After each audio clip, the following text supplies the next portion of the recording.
Welcome to this week's edition of Farmers Connection. I'm Christopher Holder. Farmers Connection is a presentation of the Ministry of Agriculture and is produced for television by Matrix Video and Advertising based in East Berbice. On this week's presentation, we bring you highlights of Minister of Agriculture Noel Holder's visit to the intermediate savannas in the Upper Berbice River area, as well as the Rupununi Savannahs in Region 9. We will also bring you highlights of the Minister's visit to the neighboring state of Boa Vista, where he visited some mega farms at the invite of the owners and operators of NF Agriculture Inc. of Roraima.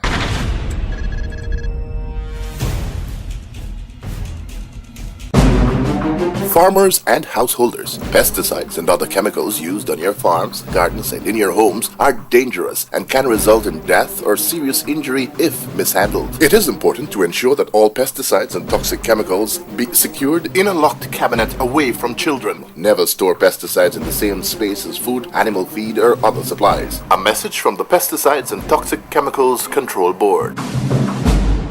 Householders, the fumigant aluminum phosphide, commonly known as carbon tablets, is a highly restricted use pesticide that should only be handled by trained professionals in the pest control business. This fumigant is among the deadliest in the world and should only be applied in sealed or enclosed places. It must never be used in the home, office, or where humans live, work, or play. It is not a rat bait and should never be used as such. A message from the Pesticides and Toxic Chemicals Control Board, Ministry of Agriculture.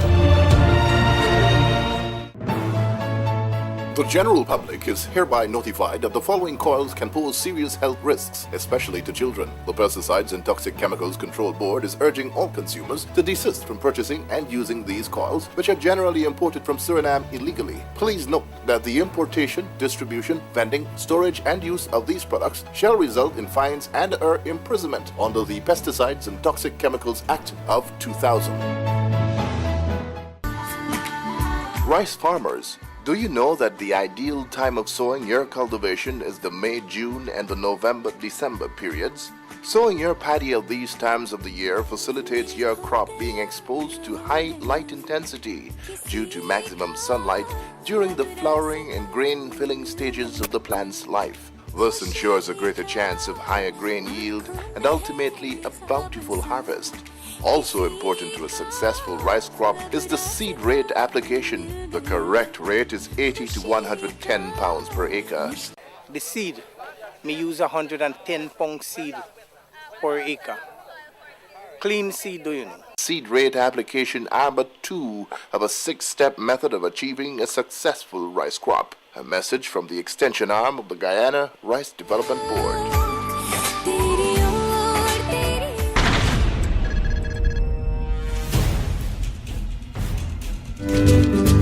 We begin with the highlight of the visit to Roraima and a meeting between Minister Noel Holder and the former governor and special advisor to the governor of Roraima. The minister was accompanied on the weekend field trip by Permanent Secretary of the Ministry of Agriculture George Jervis, CEO of NARI Dr. Udo Homnot, and Dr. Jean Davis, a senior projects officer in the ministry.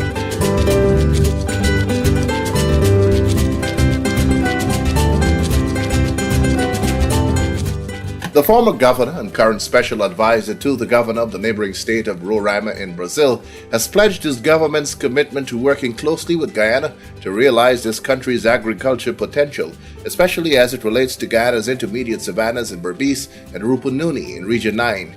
During a meeting over the weekend between Guyana's Agriculture Minister Noel Holder and Mr. Nudo Campos, several issues relative to cross-border trade, the road from Natem to Linden, and the deep water harbor, deeper cooperation and the sharing of skills and expertise were all discussed. The government representative promised action in the direction of allowing Guyana's agricultural produce into the country, which is currently blocked due to fears of the carambola fruit fly being present in Guyana. He has invited technical teams from Guyana's Ministry of Agriculture to meet with their counterparts in Brazil in 2 weeks to begin the process of allowing Guyana's farmers access to the lucrative Venezuelan markets just across the border and even beyond. Guyana's Agriculture Minister also raised the problem of Brazilian cattle farmers illegally crossing the border with their animals during the dry season to graze on the lush pastures on the Guyana side of the border. The Brazilian state official promised to look into the matter, saying that it would be easy for the Brazilian authorities to find out who the offending farmers are and take steps to ensure that the practice is discontinued. Guyana was certified free of foot and mouth disease and is free to export beef to the world. However, Brazil has not yet been certified free of foot and mouth, even though according to their government, it has been 12 years since the last case was identified. If left unchecked, the illegal crossing of cows from Brazil to Guyana could jeopardize Guyana's international certification and scuttle its fledgling cattle industry. The meeting between Guyana's agriculture minister and the Brazilian state official also allowed for Brazil to again express its keen interest in working with the government of Guyana towards the construction of the road from Lethem to Linden, a deep-water harbor, and the establishment of hydroelectricity generating facilities for the supply of power not only to Guyana, but to Brazil. The meeting between the two was facilitated by NF Agriculture Inc., a Brazilian company that is currently engaged in a pilot project for the cultivation of soya beans at Ebini in the Berbice River. Mr. Holder has assured Mr. Campos of his government's commitment to working with the government of Brazil in furthering the interests of both countries in all areas of cooperation. Translating for the meeting was Managing Director of NF Agriculture, Mr. Yucatan Rees, who hosted the minister and his team in Brazil.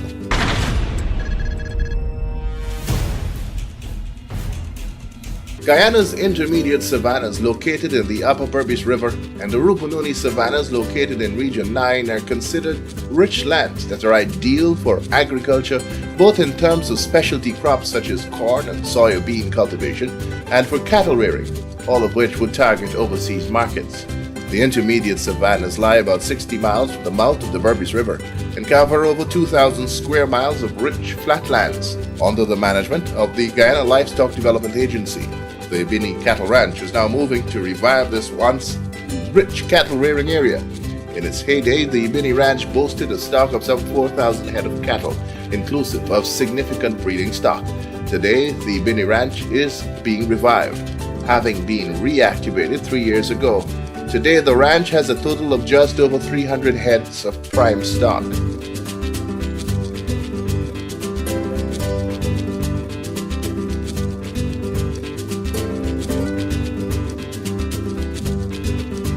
The Rupununi Savannahs is about 6,000 square miles in extent. It lies in the southwestern part of Guyana and is divided into the north and south savannas by the Kanuku mountain range. It is in these two areas that government will focus its attention in the coming years.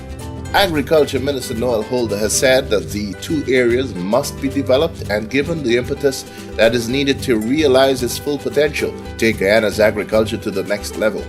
According to Minister Holder, attracting investors to these areas is the first order of business.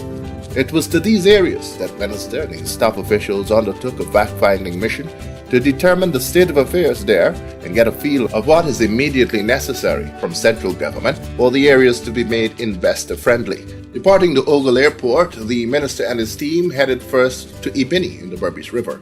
There he was met by head of the Ebini Ranch, Mr. Nigel Cummerbadge, who introduced the parties to the workers there.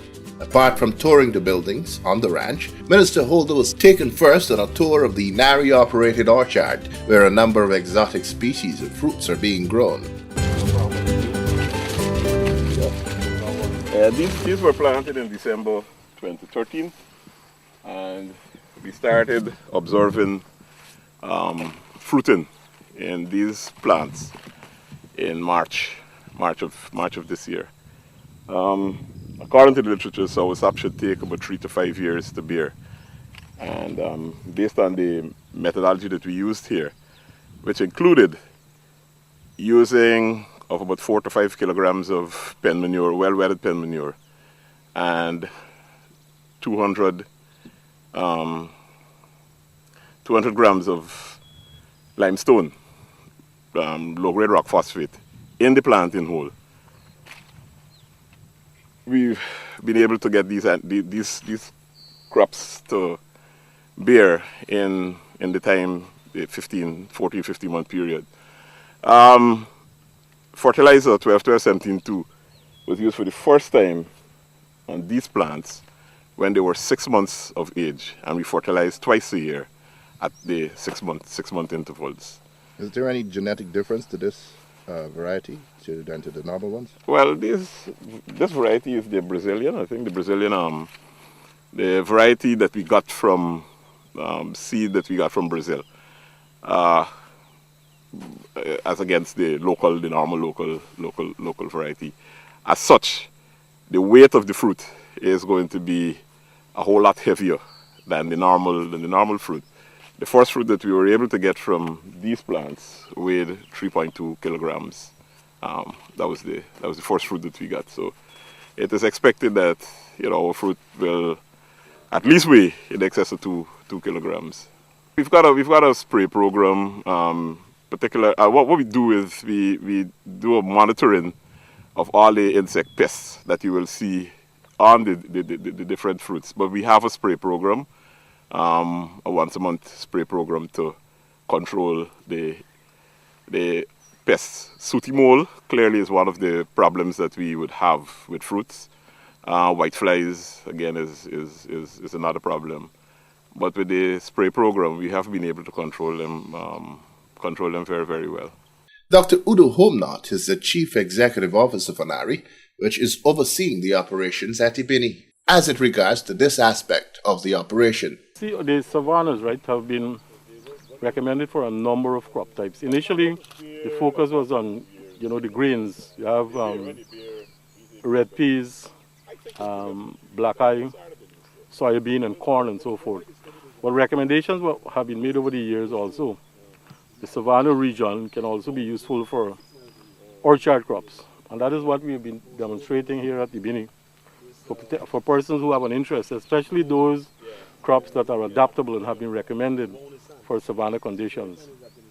And that is why this 10-acre orchard was set up with a range of fruit crops, including soursop, guavas, avocado, limes, mangoes, etc.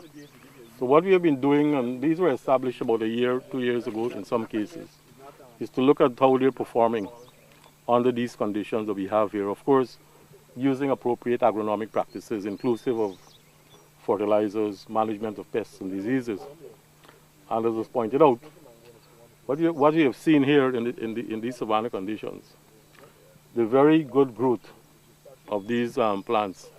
And if you were to compare them to what we see elsewhere on the coast, in terms of their age, less than 2 years, they have shown very tremendous growth. I really don't know the exact reason as yet, but we are doing some analysis right now based on the soil analysis and the growth that we have been monitoring over the period of time. So that at this time, of course, this is just 2 years, they have just started producing. We would expect as with time, after 3 years, they will go into full production.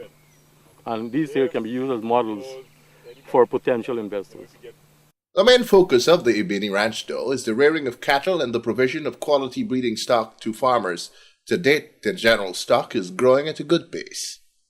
Yeah, well, these are this group of animals were the original set of animals that were from Ebini that we took. And so they are grazing by themselves. You have some of the cows that we bought in from West Coast, Berbice, that are mixed among them. But this is just one section of the herd, and as we go further down, you will see the other groups. What's the plan for this area? The plan basically for Ebini is to here produce high-quality genetic stock that you can take bulls, for example, and then have them sold to farmers. So that's why we have breeds like Brahman, the Beefmaster, Brangus on the station, so that we can able to cross them with the local stock and then get animals that are of highest genetic material to be sold to farmers. What about the AI program? Will this form part of what you're doing here? Yeah, we will be utilizing AI on this station as to supplement the bulls that we have, the breeding bulls that we brought in, which are purebred breeding bulls from Brahman, Brangus, and Beefmaster.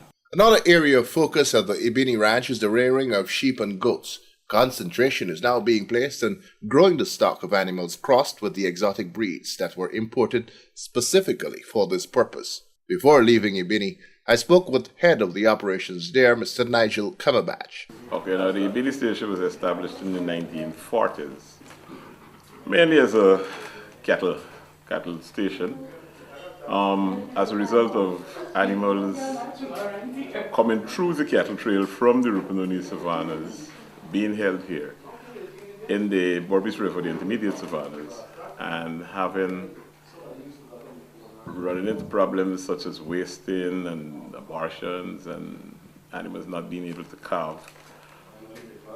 The station was established mainly to research the problems that existed then. It was subsequently discovered that the mineral status of the soil was poor, and as such, most of the work in the initial stages of the station looked at mineral. The station subsequently went on to look at animal breeds, and the station at that time was under the management of the Ministry of Agriculture. In later years, the Livestock Development Company took over the management of the station, the cattle part of it, but the crop part of the station and also the small ruminant part of the station remained under the control of the Ministry of Agriculture. The National Agricultural Research Institute subsequently subsumed the responsibility that the Ministry of Agriculture had for dealing with the crop and the sheep program of the station. Nari is still here, and I think Nari would have came into the savannas around 1984. Our responsibility at this point in time is mainly crop research, that you would have seen a little bit earlier as we were touring. All of the livestock on the station is now under the purview of the Guyana Livestock Development Authority, and they have the major livestock responsibility. One of the things that you should be aware of is that we, like most things, would have gone through some good times and some tough times, and so the number of animals that were actually on the station have decreased considerably. We're now in the process of building back up the herd, and it is therefore expected that we will be looking at a number of different programs that are all geared towards the building of the herd. With the NARI program, our main focus is production of seed, both the open row crops, red peas, peanut, black eye, corn, as well as orchard crop seed, as part of the program that you would have seen.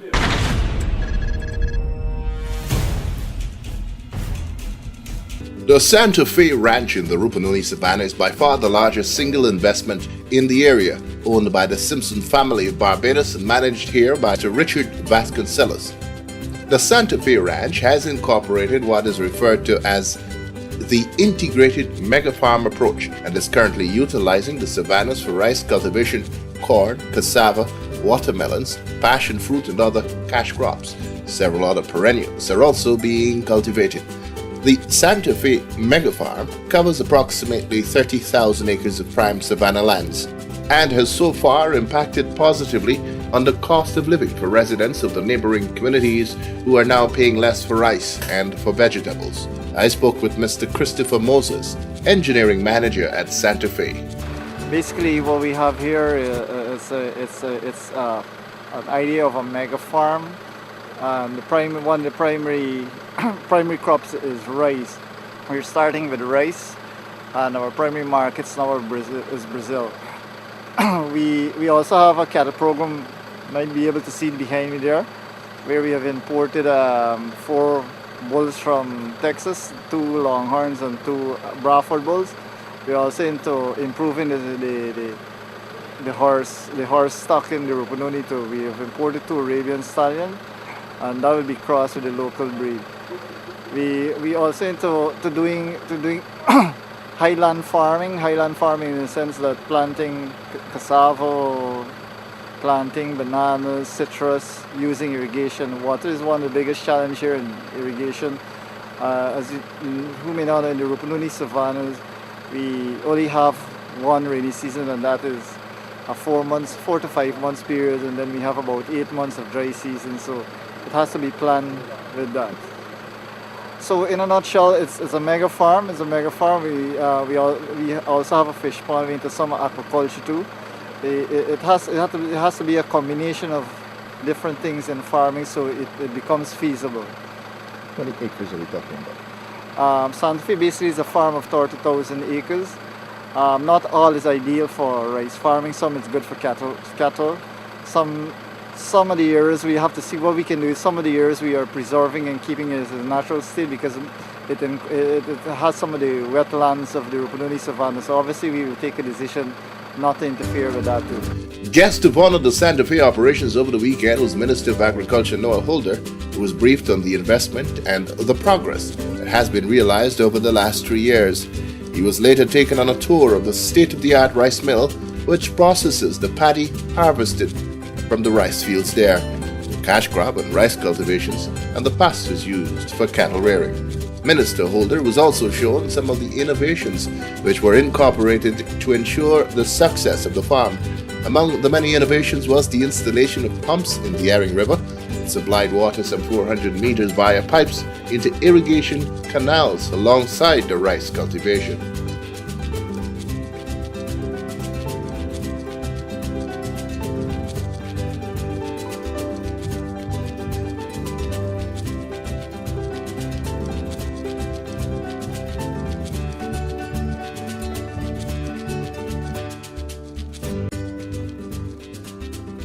Water is also supplied to crops from shallow wells drilled to a depth of just 30 meters in some cases. According to the engineering manager, water is available all year round from these wells. Before leaving Santa Fe, Minister Holder was invited to plant a tree in honor of his visit. The tree was then dubbed the Holder Mango Tree. Also planting a tree was Permanent Secretary George Jervis.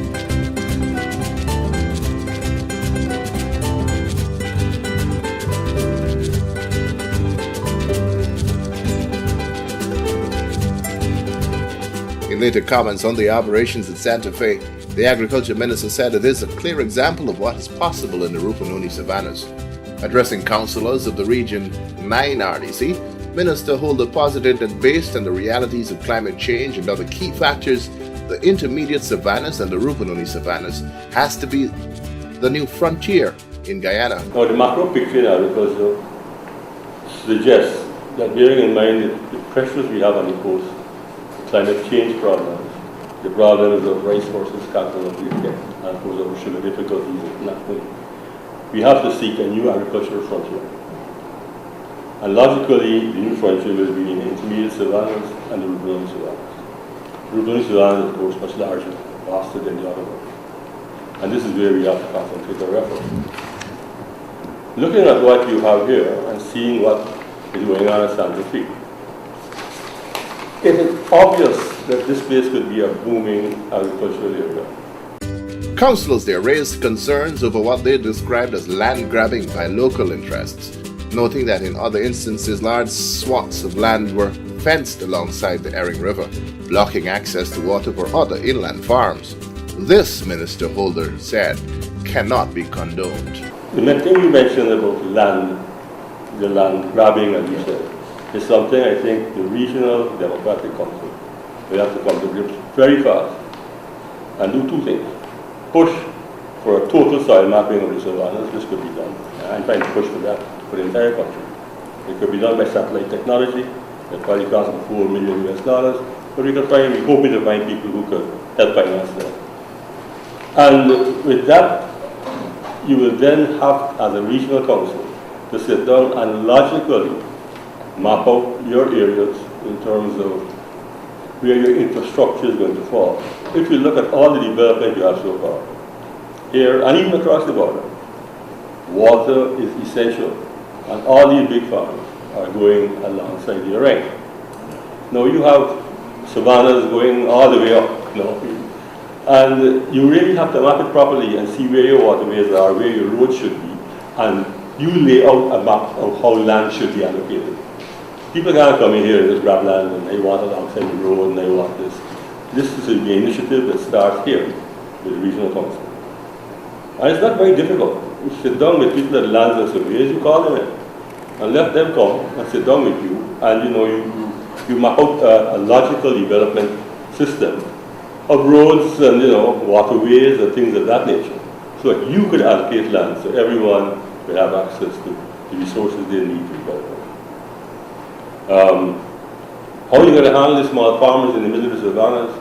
I'm not clear at this point in time, because, as you know, to put a man in the middle of the savannah and give him a few acres wouldn't make any sense. He wouldn't have access to water. If you got to get water, you got to dig a well, and then you got to put a pump, and it becomes a bit difficult. On the other hand, you might want to go to the system of having larger farms operating with satellites around them. A farmer puts up, let's say Santipede puts up starts farming rice, and then they put up a mill. But then the mill will need more than the rice they have. So they could contract farmers. And the farmers take the risk. Public-private sector kind of arrangement, and you get development. But that's the kind of thinking that has to come from the regional democratic council. And when you start thinking along those lines, you can get a lot of support from people like Agriculture, Natural Resources, Ministry of Business, But you can't have the tail wagging the dog. You're the dog. And you've got to tap in to these other ministries and areas that are willing to assist if the plan comes from you. It's your region, and you have the plan. The minister pledged his ministry's support to the efforts of the RDC in pushing for the realization of the agriculture potential of the Rupununi Savannahs. Touching on the marketing of Guyana's produce, Minister Holder told the councillors that Guyana's salvation lies in Brazil's need to use Guyana as a pathway to the Atlantic, thus their interest in building the road from Latem to Linden, the Deepwater Harbour at the mouth of the Berbice River. He said local farmers can piggyback on the Brazilian access to those international markets. In terms of the marketing of your produce, we got to think brutally frankly about it. Guyana is a small country. 250,000 people, our markets are small. We are not really in a position to set market prices. We are price takers. Anybody could produce things more than us. I mean, I can give you an example. Years ago, 20, 30 years ago, the Guyana Pharmaceutical Corporation developed something called candied carambola, a very nice candied fruit. And they won a competition in Germany, and everybody liked this thing. And then they asked for orders, and they said they'd like to have, 50,000 pounds a month. So we couldn't supply it. And what happened was that Florida, the United States, went and they got 25,000 acres of carambola planted. No, not 25,000 acres of carambola. It's certainly not overnight. You see, this is what happens to small countries. So, with Brazil hustling to produce and market things abroad through the road they're willing to put down through Guyana, we could piggyback on that market, and that's the kind of agreement that the thing can go. Because everything you're doing over here, they're probably doing on the other side in terms of agricultural development. So, this I think is how the thinking will happen. But certainly, I know the council is new, and newness is part of a good thing. But if you start off thinking along the lines, not thinking in isolation, you have a farm in Mokomoko and you can't sell his fruit, because that is not the way to think. But you have to handle those problems. Yeah. But you have to have a macro plan. Think. And I haven't been back here for 20 years, honestly. Let's do all these good days. Latem is booming. The Agriculture Minister noted that while it appears that Latem is booming, there are troubling signs that the development has been largely unregulated, a situation that could cause significant problems later on. Do you have a town planner? Anybody sit down and plan the development of Latem's integration? There is a plan, a developmental plan that was developed by the NDC. Mm-hmm. But then that NDC was removed No, the plan is there. The plan is Or there. it's a good plan, people like it. The good People, plan. people following it. No, they're not following. You Obviously, play they're not fields following. and your green areas and your, maybe you got They're not to following. schools and you push your expansion. If not, you get a bit of hodgepodge situation. It's going on all over again. You're seeing it at Perico, you're seeing it at Barrico. And I hope you don't see it at in fact, only yesterday we were mentioning, the chairman had mentioned that the retired Brigadier General, Joe Singh, once remarked that Latam is one of the fastest unregulated development taking place in the country. Because when you have a plan, you know where those spots are, where if the river flows over, where you'll have problems with people being flooded, and you can avoid those kind of things, which means you're avoiding future problems for the RDC. So people will come to you for compensation and say, well, I'm flooded out. We could avoid that in a proper plan development. He urged the Region 9 RDC to ensure that a proper plan for the development of the area is made and enforced.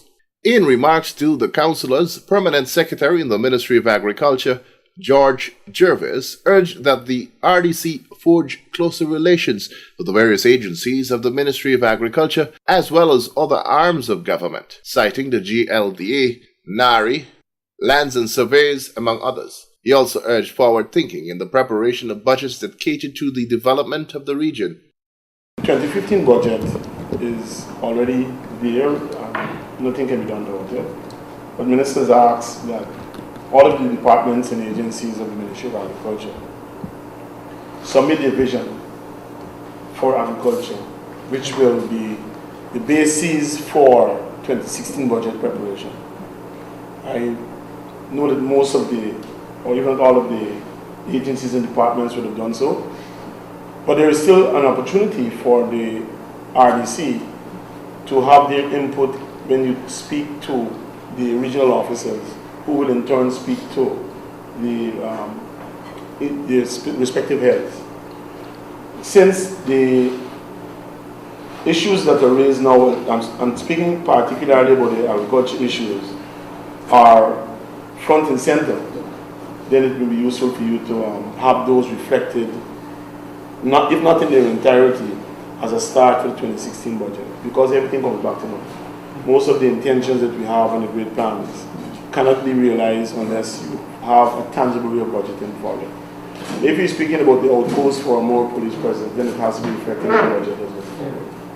If we're going to have the GLDA playing a role in assisting the development of the livestock industry, then it means in your agriculture budget, which you have as one of the few regions, then you need to have that reflected in your request for allocations for budget for Region 9.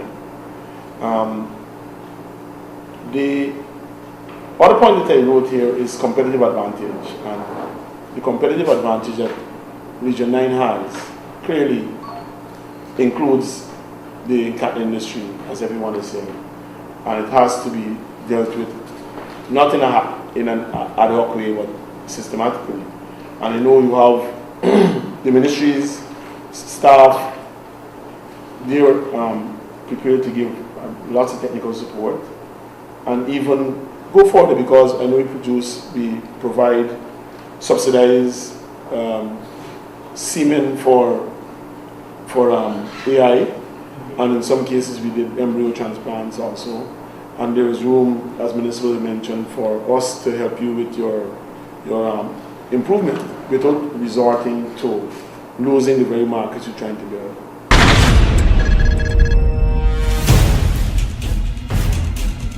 While the Rupununi Savannahs are known for their cattle ranching and crop cultivation potential, few would imagine that it is possible to engage in aquaculture. However, this is exactly what one investor has embarked on at JR Ranch. Part of the farm interest, or one of the main purpose of the farm, is to do aquaculture.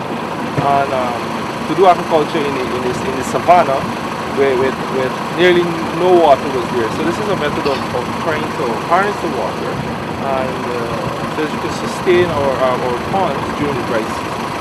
And the creek, there was a little creek passing that way. We dammed it.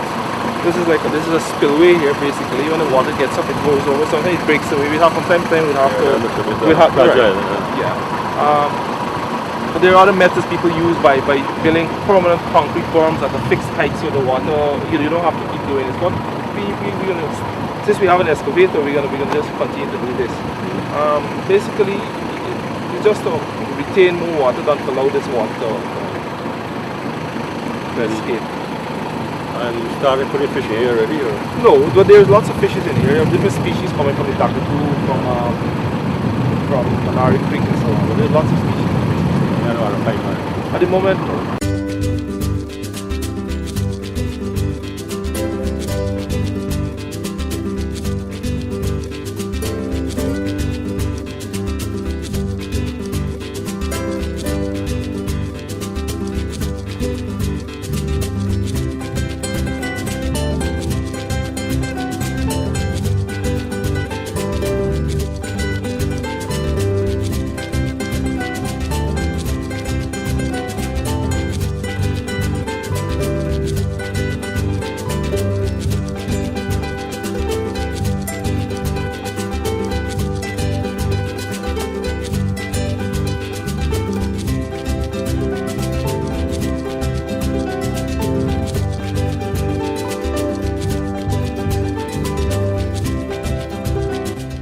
The ranch will also cultivate pepper and other crops for export to the Caribbean.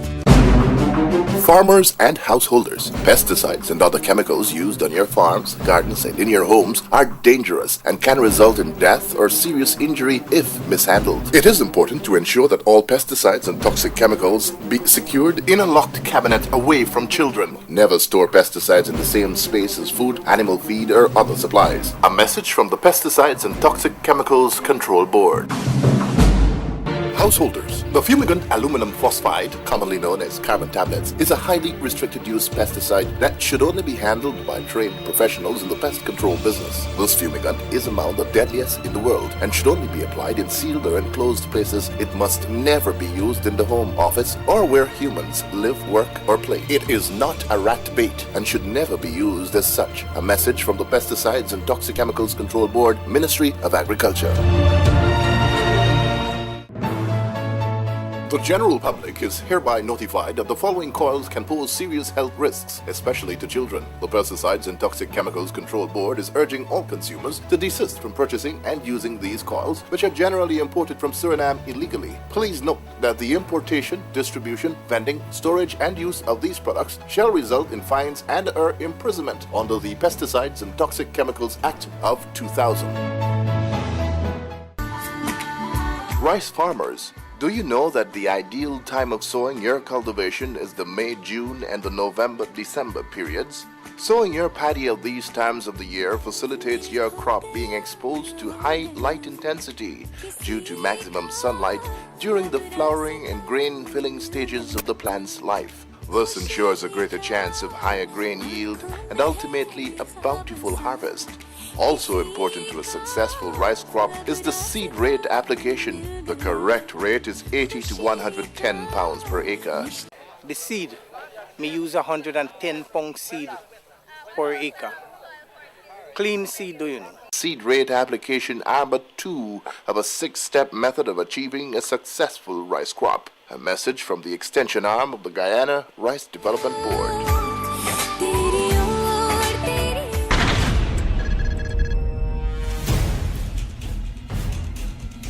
Flying over miles of flat, arable savanna lands is amazing in and of itself, but the flyover miles of soybean cultivation, which from the air seem to go on and on, is awe-inspiring for a Guyanese accustomed to seeing just a few hundred acres of rice cultivations apiece scattered across the coast.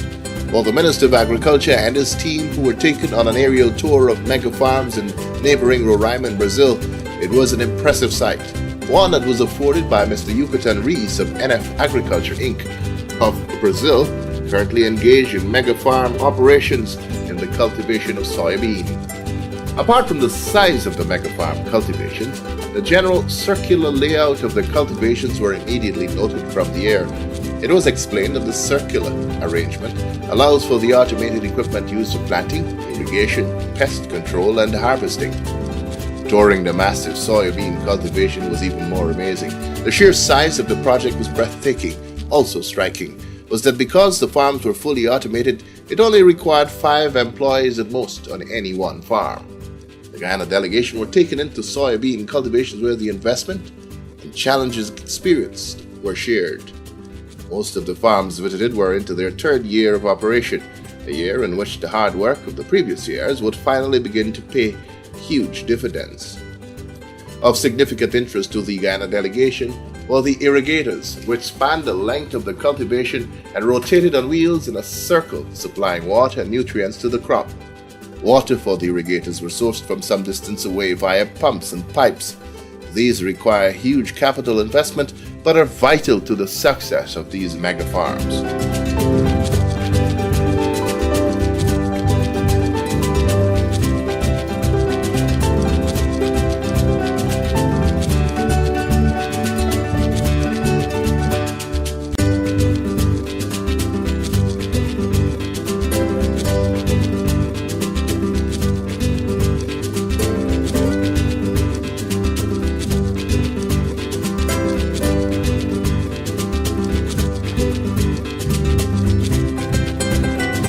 For pesticide and other foliar applications, these machines make quick work of spraying the thousands of acres of soybean.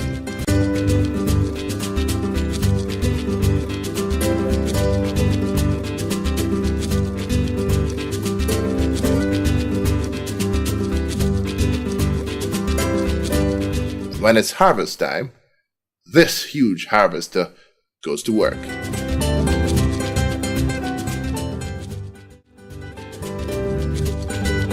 Agriculture Minister Holder was invited to sit in the cabin of this harvester for a quick spin and a photo opportunity.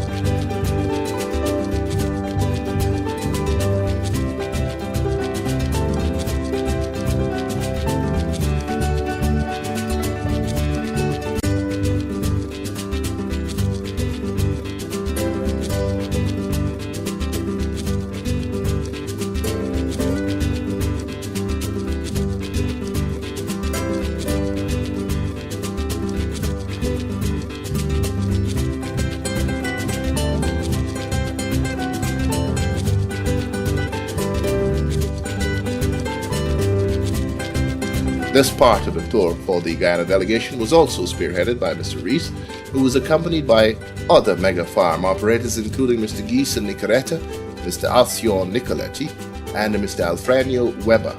Overnight accommodation for the minister and his delegation was provided at the luxurious Ipania Hotel in Bovista. Commenting on the trip to Roraima by the Guyana delegation, Mr. Reese said he was heartened by the information provided by the Agriculture Minister and looked forward to working even closer on areas of mutual interest. I'm a Guybras, Brazilian and Guyanese. We have investment on both sides. We're very happy that the minister came.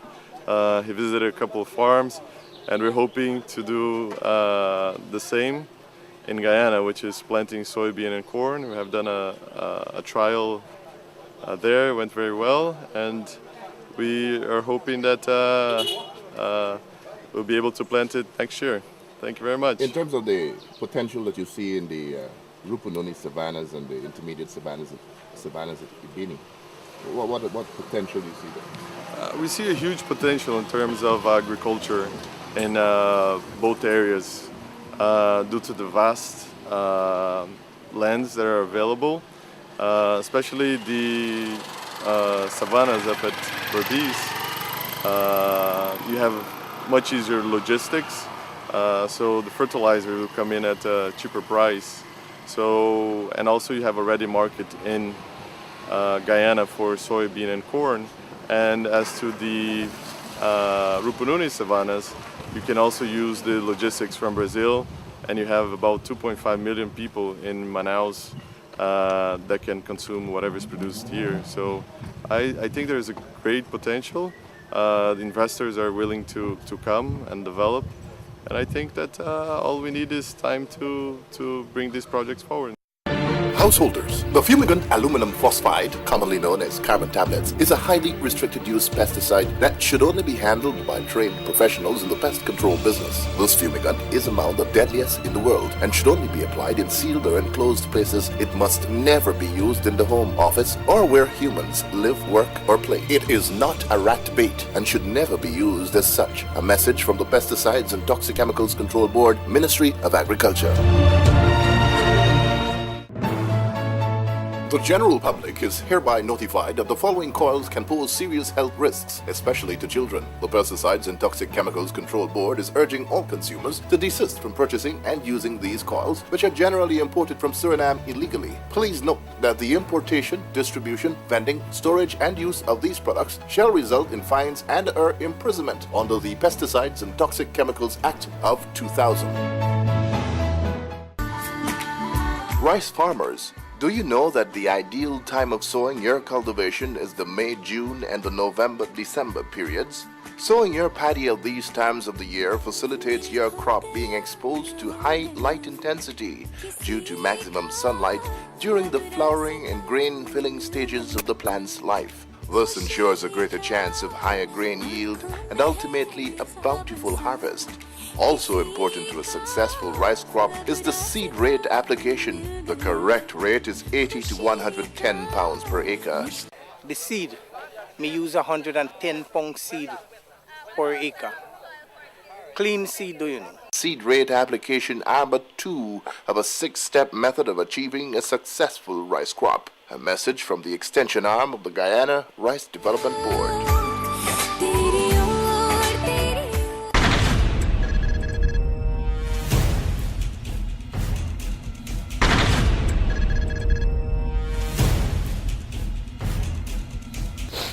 This has been another presentation of Farmers Connection, a presentation of the Ministry of Agriculture and produced for television by Matrix Video Productions and Advertising, based in Berbice.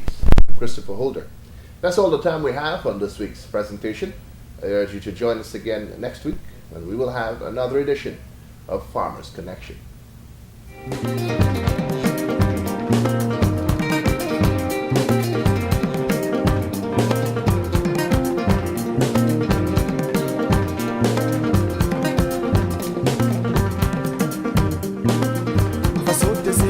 Denko